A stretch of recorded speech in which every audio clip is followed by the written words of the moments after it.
ಎಲ್ಲರಿಗೂ ನಮಸ್ತೆ ಫ್ರೆಂಡ್ಸ್. ಎಲ್ಲರೂ ಚೆನ್ನಾಗಿದ್ದಾರೆ ಅಂದ್ಕೊಂಡಿದ್ದೀವಿ. ನಾವು ಕೂಡ ಚೆನ್ನಾಗಿದ್ದೀವಿ. ಬನ್ನಿ, ಇವತ್ತು ಮುಂಜಾನೆ ಸ್ಟಾರ್ಟ್ ಮಾಡೀವಿ. ಶನಿವಾರ ಬೇರೆ ಇದೆ. ಇವತ್ತು ನೋಡಿ ಬೆಳಿಗ್ಗೆ 6 ಗಂಟೆಗೆ ನಾವು ಲಾಗ್ನ ಸ್ಟಾರ್ಟ್ ಮಾಡಿದ್ದೀವಿ.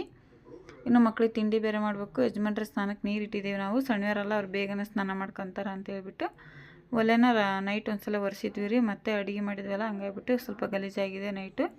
ಅದಕ್ಕೋಸ್ಕರ ಸ್ವಲ್ಪ ಒರೆಸ್ತಾಯಿದ್ವಿ. ಆಮೇಲೆ ನಾವು ನೀಟಾಗೆಲ್ಲ ಒರೆಸ್ಕೊತೀವಿ. ಇವಾಗ ಅರ್ಜೆಂಟ್ ಇರೋದ್ರಿಂದ ನಾನು ನೀರು ಹಂಗೆ ಇಟ್ಟೆ. ಶನಿವಾರ ದಿವಸ ಏನೂ ಆಗೋಲ್ಲ ಕೆಲಸ. 7:30ಗೆ ಹೋಗ್ಬೇಕಲ್ಲ ಮಕ್ಕಳು, ಹಂಗಾಗಿಬಿಟ್ಟು ಲೇಟ್ ಆಗುತ್ತೆ ಅಂತ ಹೇಳ್ಬಿಟ್ಟು ನಾನು ಆ ಕೆಲಸ ಏನು ಮಾಡ್ತಿಲ್ಲ. ಒಲೆ ಕ್ಲೀನಿಂಗ್ ಅದೆಲ್ಲ ಇದು ಫಸ್ಟ್ ಇದು ಮುಗಿಸ್ಕೊಳ್ಳೋಣ ಅಂಥೇಳಿ ಮುಗಿಸ್ಕೊತಿದ್ದೆ. ನೋಡಿ ಇವತ್ತೊಂದು ದಿವಸ ಹಿಂಗಾಗುತ್ತೆ, ಶನಿವಾರ ದಿವಸ ಹಿಂಗಾಗುತ್ತೆ. ಮಿಕ್ಕಿದ ದಿನ ಎಲ್ಲ ನಮ್ಮ ಮಾಮೂಲಿ ನಾವು ಹೇಗೆ ಮಾಡ್ತೀವೋ ಹಾಗೆ ಮಾಡ್ಬೋದು ಕೆಲಸಗಳ್ನ. ಬೇಗ ಎದ್ರೆ ಏನಾಗಲ್ಲ ರೀ, ನಾವು ಒಂದೊಂದು ಟೈಮ್ ಒಂದೊಂದು ಥರ ಆಗಿಬಿಡ್ತೈತಿ. ಅದಕ್ಕೋಸ್ಕರ ನೋಡಿ ಇನ್ನೇನು ನೀರು ಕಾಯ್ತು. ನೀರು ತೆಗೆದ್ಬಿಟ್ಟು ನಾನು ಮಕ್ಕಳಿಗೆ ತಿಂಡಿ ರೆಡಿ ಮಾಡಬೇಕು. ಅಷ್ಟೊತ್ತಿಗೆ ಟೀ ಮಾಡೋಕ್ಕೆ ಹಾಲು ಬಿಸಿ ಇಕ್ತೀನಿ. ಹಾಲು ಬಿಸಿ ಇಟ್ಟ ಮೇಲೆ ಟೀ ಕುಡಿತಾರವರು. ಆಮೇಲೆ ನಾವು ಏನಾದ್ರು ತಿಂಡಿ ಮಾಡ್ತೀವಿ.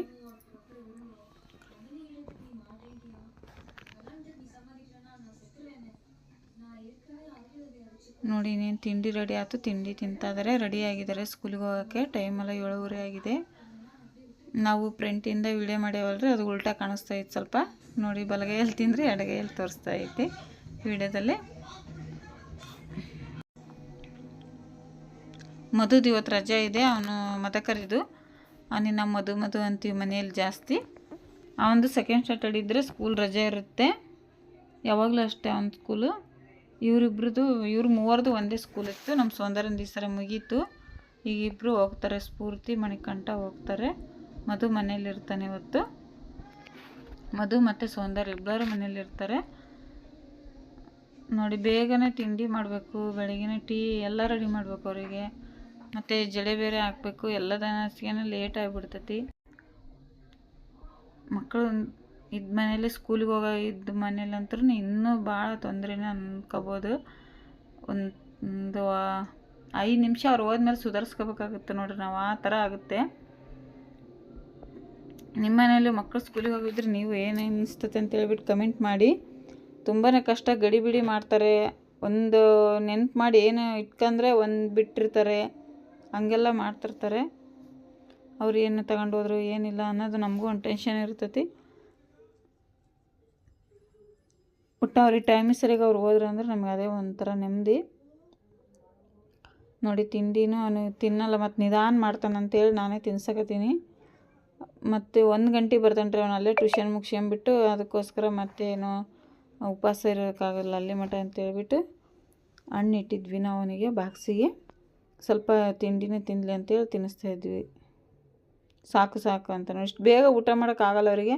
ಡೈಲಿ ಅಂದರೆ 9:00ಗೆ ಹೋಗ್ತಾರಲ್ಲ, 9 ಗಂಟೆ ಹಿಂಗೆ 8:30 8:30ಗೆ ಊಟ ಮಾಡ್ತಾರೆ.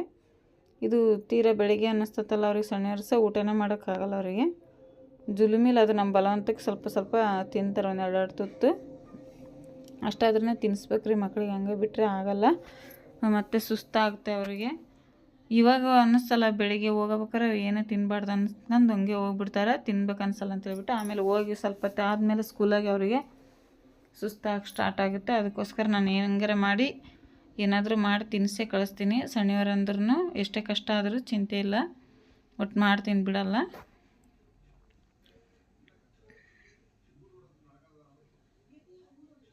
ಸ್ಫೂರ್ತಿಗೂ ಸಾಕಾಗಿತ್ತು ನೋಡಿ. ಈಗ ಅವಳಿಗೂ ಸಾಕಾಯ್ತು. ಇಷ್ಟೇ ಮಾಡೋದು ನೋಡ್ರಿ ಅವರು. ಬಲವಂತ, ಎಲ್ಲದು ಬಲವಂತ.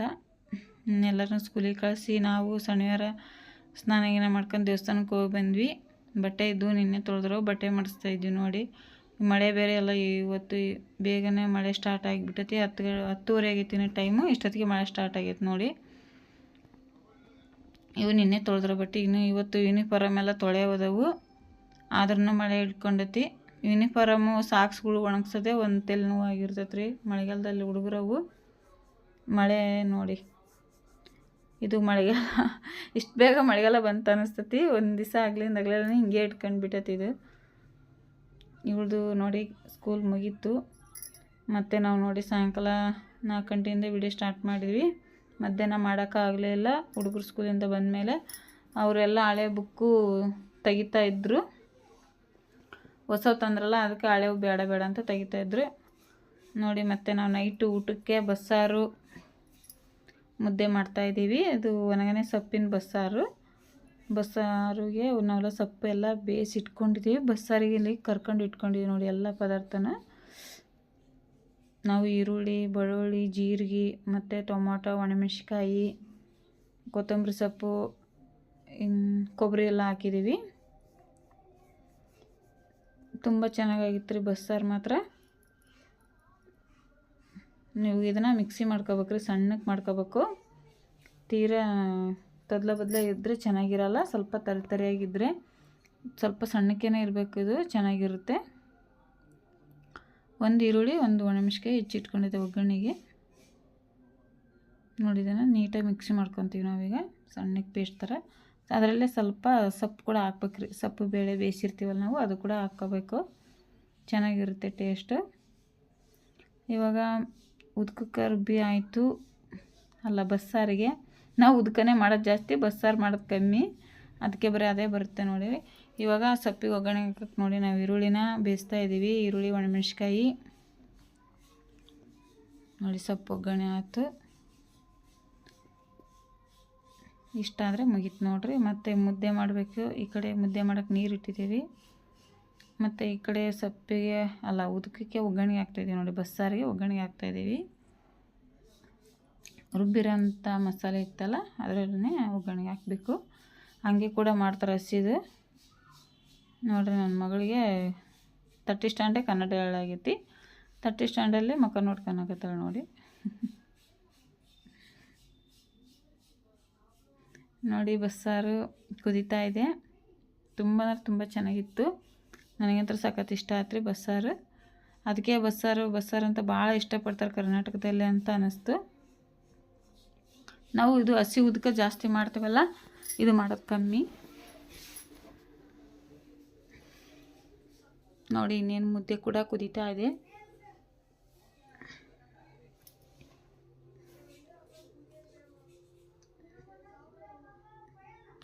ಮುದ್ದೆನ ರೆಡಿ ಆಯಿತು. ಇನ್ನೇನು ನೋಡಿ ನಾವು ಊಟಕ್ಕೆ ತಟ್ಟೆಗೆ ಬಡಿಸ್ತಾ ಇದ್ದೀವಿ. ಮತ್ತು ಇಲ್ಲಿಗೆ ಲಾಗ್ ಮುಗಿಸ್ತಿದ್ದೀವಿ. ಮತ್ತು ನಾಳೆನೂ ಕೂಡ ಕಂಟಿನ್ಯೂ ಮಾಡ್ತೀವಿ ರೀ. ನಾಳೆ ಸ್ಪೆಷಲ್ ಮಾಡ್ತೀವಿ ನಾಟಿ ಕೋಳಿ, ಅದು ಕೂಡ ನಿಮ್ಮ ಜೊತೆ ಶೇರ್ ಮಾಡ್ತೀವಿ. ನೋಡ್ಬೋದು ನಾಟಿ ಕೋಳಿ ನಮ್ಮ ಮನೆಯವ್ರು ಸುಡ್ತಾ ಇದ್ದಾರೆ.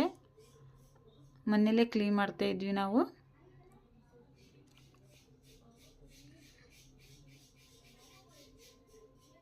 ನಾಟಿ ಕೋಳಿ ಸಾರು ಹೆಂಗೆ ಮಾಡೋದು ಅಂತ ಕೂಡ ನಾನು ನಿಮ್ಮ ಜೊತೆ ಶೇರ್ ಮಾಡ್ಕೊತೀನಿ ರೀ ಈ ವಿಡಿಯೋದಲ್ಲಿ. ವಿಡಿಯೋ ಹಂಗೆ ಕೊನೆ ತನಕ ನೋಡಿ. ನಮ್ಮ ಚಾನಲ್ ಇಷ್ಟ ಆದರೆ ಸಬ್ಸ್ಕ್ರೈಬ್ ಮಾಡ್ಕೊಂಡು ಸಪೋರ್ಟ್ ಮಾಡಿ. ನಿಮಗೆ ಏನು ಅನಿಸ್ತು ಅಂತ ಹೇಳ್ಬಿಟ್ಟು ಕಮೆಂಟ್ ಮಾಡೋದನ್ನು ಮರಿಬೇಡಿ.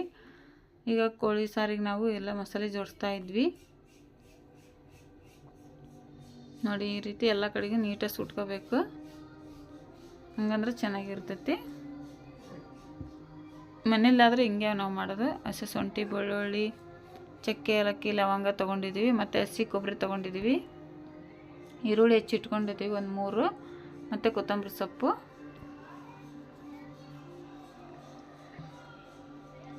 ಖಾರದ ಪುಡಿನ ಹಂಗೆ ಹಾಕ್ತೀವಿ ರೀ ನಾವು ಸಾಂಬಾರು ಮಾಡೋಕ್ಕಾರಣ. ಇಷ್ಟು ಮಸಾಲೆ ಪದಾರ್ಥ ಮಾತ್ರ ರುಬ್ಕೊತಿದ್ದೀವಿ ನೋಡಿ. ಫಸ್ಟ್ ಈರುಳ್ಳಿ ರುಬ್ತಾಯಿದ್ದಾಳೆ ನನ್ನ ಮಗಳು. ನಾವು ಹಿಂಗೆ ಈರುಳ್ಳಿ ಜಾಸ್ತಿ ಈ ಥರ ರುಬ್ಬಿ ಹಾಕ್ತೀವಿ, ಹಸಿ ಈರುಳ್ಳಿ ಮತ್ತು ಅರಿಶಿನ ಪುಡಿ ನೋಡಿ. ಅದರಲ್ಲಿರೋಂಥ ಮೊಟ್ಟೆ ಮತ್ತು ಕಲ್ಗರಸ ಅದೆಲ್ಲ ತೆಗ್ದಿದ್ದಾರೆ. ಇವಾಗ ಮಸಾಲೆ ಎಲ್ಲ ರುಬ್ಬಾಯಿತು ನೋಡಿ. ಚಿಕನ್ ಯಾವ ರೀತಿ ಇದೆ ಅಂತ ಹೇಳ್ಬಿಟ್ಟು ಇವಾಗ ಒಂದು ಕುಕ್ಕರ್ ಇಟ್ಟಿದ್ದೀವಿ ನಾವು. ಸ್ಟವ್ ಹಚ್ಬಿಟ್ಟು ಇನ್ನೇನು ಕುಕ್ಕರ್ ಬಿಸಿ ಇದೆ ನೋಡಿ, ಎಣ್ಣೆ ಸೇರಿಸಿದ್ದೀವಿ. ಅದರಲ್ಲಿ ನೆಣ ಥರ ಇತ್ತು ರೀ, ಅದು ನೋಡಿ ಅಲ್ಲಿ ಈ ಥರ ಇದೆ ಅಲ್ಲ, ಎಷ್ಟು ನೆಣ ಇದೆ. ಅದಕ್ಕೆ ಎಣ್ಣೆ ಕಮ್ಮಿ ಹಾಕಿದ್ದೀವಿ ನಾವು. ಜಾಸ್ತಿ ಎಣ್ಣೆ ಹಾಕಕ್ಕೆ ಹೋಗಿಲ್ಲ ಸಾಂಬಾರಿಗೆ. ಅದು ನಾಟಿ ಕೋಳಿ ಅಲ್ಲ, ನೆಣ ಇರ್ತೈತಿ, ಚೆನ್ನಾಗಿರ್ತೈತಿ ಅಂತ ಹೇಳ್ಬಿಟ್ಟು ಹಾಕಿಲ್ಲ ನೋಡಿ. ಎಣ್ಣೆ ಬಿಸಿ ಆಗಿದ ತಕ್ಷಣ ಮಟನ್ ಹಾಕ್ಕೊತ ಇದ್ದೀವಿ. ಇವಾಗ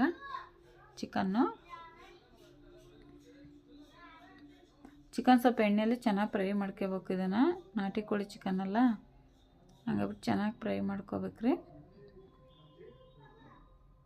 ಭಾನುವಾರ ಸ್ಪೆಷಲ್ ಇವತ್ತು ನಮ್ಮ ಮನೇಲಿ ನಾಟಿ ಕೋಳಿ ಸಾರು. ಉಪ್ಪು ಸೇರಿಸ್ಕೊಂಡು ಫ್ರೈ ಮಾಡ್ಕೊಂಡ್ರೆ ಮಟನ್ ಸಾಂಬಾರು ಆದ ನಂತರ ಸಪ್ಪೆ ಅನಿಸಲ್ಲ ನೋಡಿ. ಈ ರೀತಿ ಚೆನ್ನಾಗಿ ದುಂಡಗಾಗಬೇಕು ಮಟನ್ನು, ಆ ರೀತಿ ಬೇಯಿಸ್ಕೊಬೇಕು ನಾವು ನೋಡಿ. ಈ ಥರ ಎಷ್ಟು ಚೆನ್ನಾಗಿ ದುಂಡಗಾಗಿತ್ತು ಮಟನ್. ಇವಾಗ ನಾವು ರುಬ್ಬಿರೋಂಥ ಅರ್ಶಿನ ಸೇರಿಸ್ಬೇಕು. ಈ ಥರ ದುಂಡಾಗಿರ್ತೈತಲ್ಲ ಮಟನ್ನು ಎಣ್ಣೆಯಲ್ಲಿ ಇವಾಗ ನೋಡಿ ಅರ್ಶಿನದ ಸೇರಿಸ್ತಾ ಇದ್ದೀವಿ ನಾವು. ಅರ್ಶಿನದ್ದು ಹಾಕಿ ಈ ಥರ ಕುದ್ದ ಮೇಲೆ ಖಾರದ ಪುಡಿ ಇರ್ತೈತಲ್ಲ, ಖಾರದ ಪುಡಿ ನಮಗೆ ಖಾರಕ್ಕೆ ಎಷ್ಟು ಬೇಕು ಅಷ್ಟು ನೋಡ್ಕೊಂಬಿಟ್ಟು ಈ ರೀತಿ ಒಂದು ಬೌಲಲ್ಲಿ ಹಾಕ್ಕೊಂಡು ನೀರಲ್ಲಿ ಕಾಲಿಸಿ ಹಾಕಬೇಕು. ನಾವು ಹಂಗೆ ಒಣ ಪುಡಿನ ಹಿಂಗೆ ಸಾಂಬಾರಲ್ಲಿ ಹಾಕ್ಬಾರ್ದು, ಅದು ಖಾರ ಪುಡಿ ಸ್ಮೆಲ್ ಬರುತ್ತೆ. ಅದೇ ಸಾಂಬಾರು ಆದ ನಂತರ ಖಾರ ಪುಡಿ ಸ್ಮೆಲ್ ಅಂತ ಅನ್ನಿಸ್ತೈತಿ. ಅದಕ್ಕೆ ಈ ಥರ ಮಾಡ್ಕೋಬೇಕು, ಕಾಲಿಸಿ ಹಾಕ್ರಿ ಚೆನ್ನಾಗಿರ್ತೈತಿ. ನೋಡಿ ಖಾರ ಹಾಕಿದ ನಂತರ ಒಂದ್ಸಲ ಮಿಕ್ಸ್ ಮಾಡ್ಕೋಬೇಕು ನೀಟಾಗಿ. ಹಿಂಗೆ ಚಿಕನ್ ಮಸಾಲ ಹಾಕ್ತೀವಿ ನಾವು. ಕೋಳಿ ಸಾರು ಮಾಡಿದ ಸರ್ತಿಗೆ ನಾವು ಚಿಕನ್ ಮಸಾಲ ಹಾಕಿರ್ತೀವಿ, ಚೆನ್ನಾಗಿರ್ತೈತೆ ಅಂತ ಹೇಳ್ಬಿಟ್ಟು. ನನ್ನ ಮಕ್ಳಿಗೆ ಇಷ್ಟ ಇದ್ರಾಗೂ ಕೋಳಿ ಸಾಂಬಾರು ಮಾಡಿದ್ರೆ ಚಿಕನ್ ಮಸಾಲ ಹಾಕಿದರೆ ನನ್ನ ಮಕ್ಳಿಗೆ ಭಾಳ ಇಷ್ಟ ಆಗಿದೆ. ಅದಕ್ಕೋಸ್ಕರ ನಾನು ಚಿಕನ್ ಮಸಾಲ ಹಾಕೇ ಮಾಡ್ತೀನಿ. ಇವಾಗ ಮಸಾಲೆ ನೋಡ್ಬೇಕು ನಾವು. ಮಸಾಲ ಹಾಕ್ಕೊಂಬಿಟ್ಟು ನೀರು ನಮ್ಗೆ ಎಷ್ಟು ಬೇಕಷ್ಟು ಸೇರಿಸ್ಕೊಂಡು ಕುಕ್ಕರ್ನ ಕ್ಲೋಸ್ ಮಾಡಿ ಒಂದು ಸ್ವಲ್ಪ ಬೇಯಿಸ್ಕೊಂಡು ಆಮೇಲೆ ನಾವು ಕುಕ್ಕರ್ ಕ್ಲೋಸ್ ಮಾಡಿ ಒಂದು 4 ಸೀಟಿ ಅಂತ ಕೂಗಿಸ್ಕೋಬೇಕು. ಅದು ಯಾಕಪ್ಪ ಅಂದರೆ ನಾಟಿ ಕೋಳಿ ಎಲ್ಲ ಕ್ಲೀನಾಗಿ ಬೇಯ್ತೈತಿ. ನೋಡಿ ಈ ಥರ ಬೆಂದೈತಿ ನಾಟಿ ಕೋಳಿ ಸಾರು.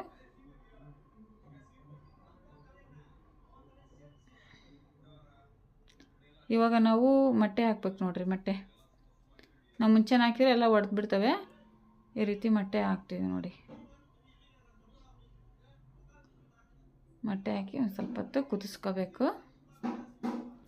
ಅವು ಮೊಟ್ಟೆ ಹಾಕಿ ಕುಕ್ಕರ್ಗೆ ಹಾಕಿ ನಾವು ಫಸ್ಟಿಂದನೇ ಕೂಗಿಸ್ಬಿಟ್ರೆ ಇದಾಗಿಬಿಡ್ತವೆ. ಸ್ವಲ್ಪ ನಾವು ಹಂಗೆ ಇದು ಮಾಡ್ಕೋಬೇಕು. ಮೊಟ್ಟೆ ಹಾಕಿದ ಮೇಲೆ ನೋಡಿ ಈ ಥರ ಕಲರ್ ಬಂದೈತಿ, ಸಖತ್ತಾಗಿ ಬಂದೈತಿ ನಾಟಿ ಕೋಳಿ ಸಾರು. ನಿಮಗೆ ನಮ್ಮ ನಾಟಿ ಕೋಳಿ ಮಾಡಿ ಸಾಂಬಾರು ಮಾಡಿರೋ ಈ ವಿಡಿಯೋ ಹೇಗೆ ಅನ್ನಿಸ್ತು ಅಂತೇಳಿ ಕಮೆಂಟ್ ಮಾಡಿ. ನೋಡಿ ಮೊಟ್ಟೆಗಳು ಏನು ಒಡೆದಿಲ್ಲ, ಇಲ್ಲಾಂದರೆ ಒಡೆದು ಸಾಂಬಾರಲ್ಲೆಲ್ಲ ಒಂಥರ ಅದು ಏನಾರು ಮೊಟ್ಟೆ ಒಡಿತಂದ್ರೆ ಒಂಥರ ಸಾಂಬಾರೆಲ್ಲ ನೀಚಿ ಸ್ಮೆಲ್ ಬರ್ತೈತಿ, ಇಲ್ಲಾಂದ್ರೆ ಮೊಟ್ಟೆ ಸಾಂಬಾರು ಆದಂಗೆ ಆಗಿಬಿಡ್ತೈತಿ. ಈ ವಿಡಿಯೋ ಇಷ್ಟಾದರೂ ಲೈಕ್ ಮಾಡಿ, ಕಮೆಂಟ್ ಮಾಡಿ, ನಮ್ಮ ಚಾನಲ್ ಸಬ್ಸ್ಕ್ರೈಬ್ ಮಾಡ್ಕೊಂಡು ಸಪೋರ್ಟ್ ಮಾಡಿ. ಎಲ್ಲರಿಗೂ ವಿಡಿಯೋ ನೋಡಿದ್ದಕ್ಕಾಗಿ ಧನ್ಯವಾದಗಳು. ಇಲ್ಲಿಗೆ ಎಲ್ಲಾಗಲೂ ಮುಗಿಸ್ತಾ ಇದ್ದೀವಿ.